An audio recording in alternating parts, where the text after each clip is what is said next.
Assalamualaikum warahmatullahi wabarakatuh. Baik anak-anakku, kita bisa berjumpa kembali setelah bulan Ramadan ini, yang dimana di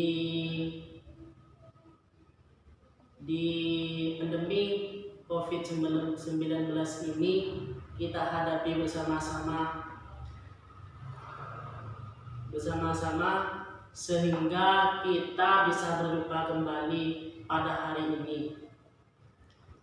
Ya, sebelum pelajaran dimulai, saya akan mengabsen dulu semua siswa-siswa yang ada di kelas ini semuanya, yang jumlahnya 35 ya. Iya, 35. Yang pertama saya absen atas nama Faisal. Hadir? Oh, hadir. Yang kedua atas nama Sultan. Hadir? Baik. Dan yang absen ketiga Usama. Hadir? Oke. Dan yang keempat Fadilatul Mukamalah. Hadir? Selanjutnya Faris As-Sultaniyah. Hadir? Baik, kita akan mulai pelajaran hari ini, di mana yang lain belum datang. Kita sambil mulai pelajarannya, apakah kelas ini murid-muridnya apa yang banyak bolos, apa yang sakit. Baik anak-anakku, sekarang mulai pelajaran tentang akuntansi perusahaan dagang. Sebelum saya jelaskan, saya terlebih dahulu membacakan di dalam buku ini mengenai akuntansi perusahaan dagang. Semuanya siswa-siswa ini harus menyimak suara saya dan dengarkan dengan baik terlebih dahulu. Bismillahirrahmanirrahim. Akuntansi perusahaan dagang, yaitu perusahaan dagang merupakan suatu kegiatan usahanya melakukan sesuatu pembelian barang untuk dijual kembali tanpa adanya proses produksi. Bapak ini di sini ragu sedikit produksi mengubah atau mengolah bentuk. Untuk lebih jelasnya lagi, marilah simak mengenai perusahaan dagang. Yaitu perusahaan dagang merupakan perusahaan yang aktivitas utamanya membeli, menyimpan dan menjual kembali barang dagang tanpa memberikan nilai tambah terhadapnya. Yang dimaksud nilai tambah berupa mengolah atau mengubah bentuk atau sifat barang sedemikian rupa sehingga dimiliki nilai jual yang tinggi. Dan sedangkan perusahaan dagang dalam suatu aktivitas operasionalnya mendapatkan pendapatan, namun pendapatannya yang didapat berasal dari transaksi jual beli barang. Perusahaan dagang mempunyai aktivitas utamanya dengan memperjualbelikan barang dagangannya yang berupa bahan baku, barang setengah jadi atau barang jadi. Di buku ini dijelaskan, sudah dirangkum sama saya ke laptop. Di buku ini biar jelas dijelaskan barang setengah jadi atau barang jadi. Selain dari itu, barang yang memperdagangkan berupa dari hasil pertanian, perkebunan, hasil hutan, dan barang hasil industri pengolahan. Di sini dijelaskan ciri-ciri perusahaan dagang. Perusahaan dagang bisa dibedakan dari jenis lain dengan melihat ciri-ciri khusus yang mendekat dalam suatu perusahaan dagang. Ciri-ciri tersebut yaitu antara lain ada 6. Yang pertama, pendapatan utamanya berasal dari penjualan barang dagangan.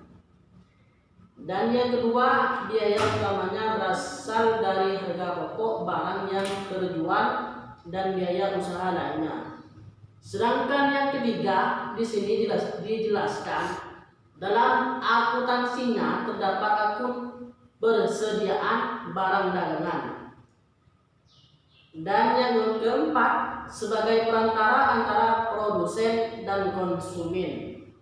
Sedangkan yang kelima, antara barang yang dibeli dan barang yang dijual sama atau tidak perubahannya.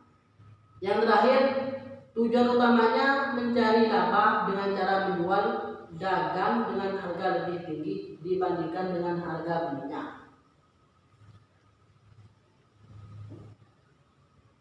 Baik anak-anakku, cukup di situ aja yang saya jelaskan. Saya akan menerangkan tentang akuntansi perusahaan dagang.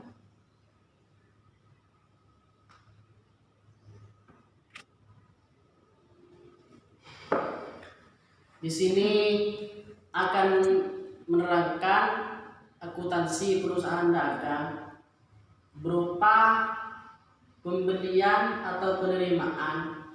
Di situ tidak ada tambahan semisalnya membeli produk dari suatu pabrik, langsung itu tidak mengambil harga yang lebih tinggi. Itu anak-anak berarti semua ya. Itu tentang perusahaan dagang, akuntansi perusahaan dagang.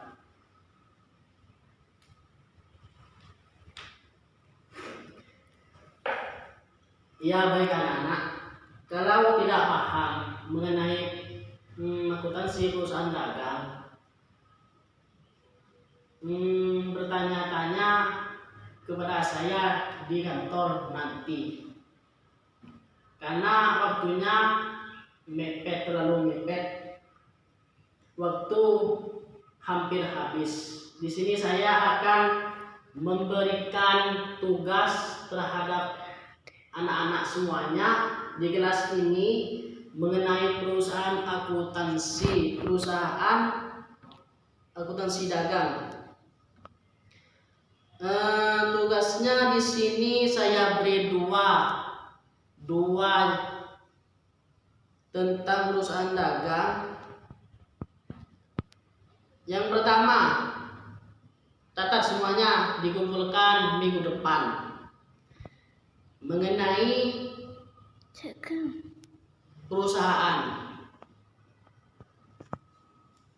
Ntar dulu saya masih mencari soalnya di sini. Oke, yang pertama, apa yang dimaksud perusahaan dagang besar? Udah semuanya. Sekali lagi saya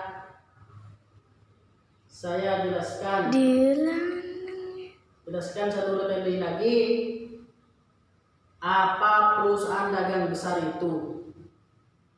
Dan yang kedua, mengenai apa yang dimaksud perusahaan dagang pengikir atau retailer. Ya cukup dua aja di situ. Dikumpulkan hari Kamis minggu depan ya. Anak-anak harus mengumpulkan semua, tidak ada satupun yang tidak mengumpulkan. Saya cek nanti satu persatu di kantor yang tidak mengumpulkan dan yang mengumpulkannya. Baik anak-anak, kalau sekiranya tidak paham, nanti tanyakan di kantor. Karena waktu mepet. Baik anak-anak, sekian dari saya penjelasan tentang akuntansi perusahaan dagang. Semoga pandemi COVID ini usai setelah Lebaran ini Amin amin ya rabbal alamin. Ya baik anak-anak, saya akhiri pertemuan kali ini. Wassalamualaikum warahmatullahi wabarakatuh.